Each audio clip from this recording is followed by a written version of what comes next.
حضرت سیدنا سلمان فارسی رضی اللہ تعالی عنہ فرماتے ہیں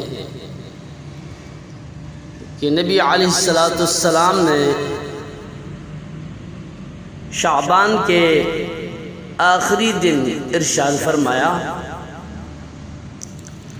اے لوگو، تمہارے پاس عظمت والا اور برکت والا مہینہ آیا ہے، وہ مہینہ جس میں ایک رات ایسی بھی ہے جو 1000 مہینوں سے بہتر ہے۔ اس ماہ رمضان کے روزے اللہ تبارک و تعالی نے فرض کیے ہیں اور اس کی رات میں قیام سنت ہے۔ جو اس میں نیکی کا کام کرے تو ایسا ہے جیسے اور کسی مہینے میں فرض ادا کیا اور اس میں جس نے فرض ادا کیا تو ایسا ہے جیسے اور دنوں میں 70 فرائض ادا کیے۔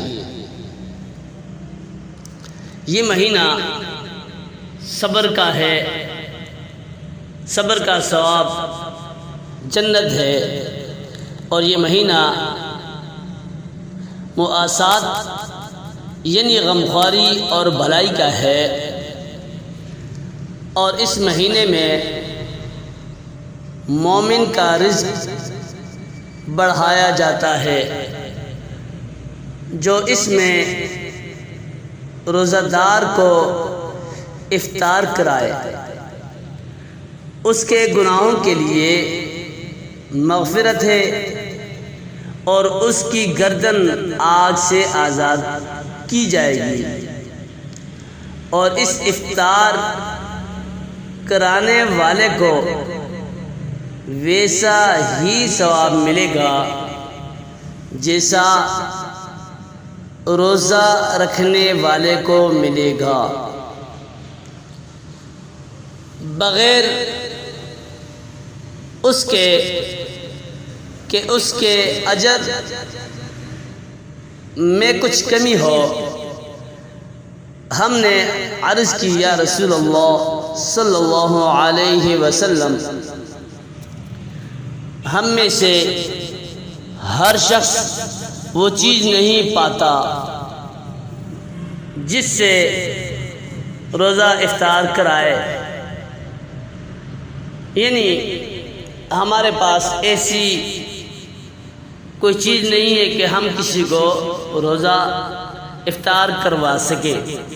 آپ صلی اللہ تعالی علیہ وآلہ وسلم نے ارشاد فرمایا، اللہ تعالی یہ ثواب تو اس شخص کو دے گا جو ایک گھونٹ دودھ یا ایک کھجور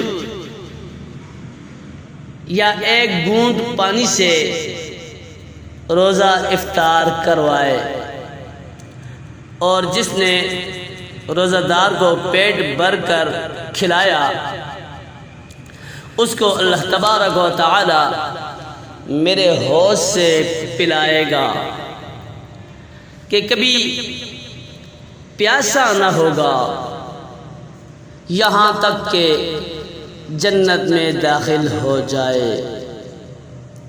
یہ وہ مہینہ ہے کہ اس کا اول یعنی ابتدائی 10 دن رحمت کے ہیں، اور اس کا اوسط یعنی درمیانی 10 دن مغفرت ہے، اور آخری یعنی 10 دن جہنم سے آزادی کے ہیں۔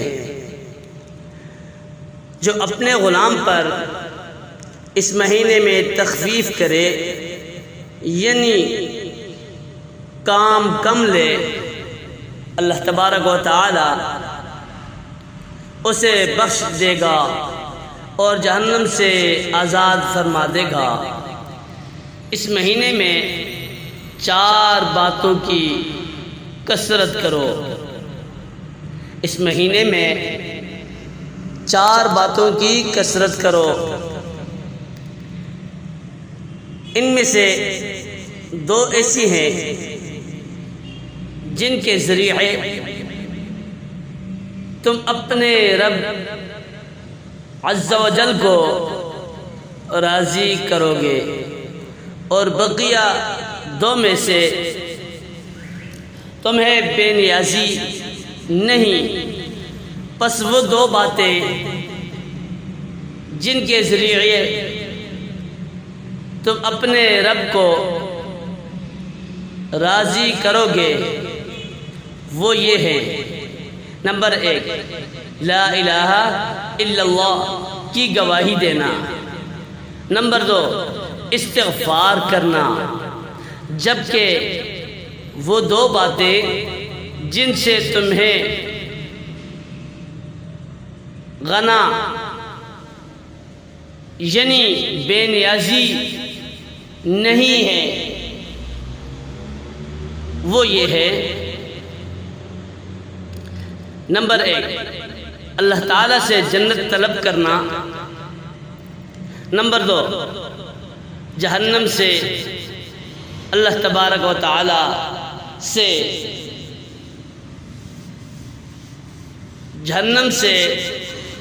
اللہ تبارک و تعالی کی پناہ لینا کہ اللہ عز و جل ہمیں جہنم کی آگ سے بچائے۔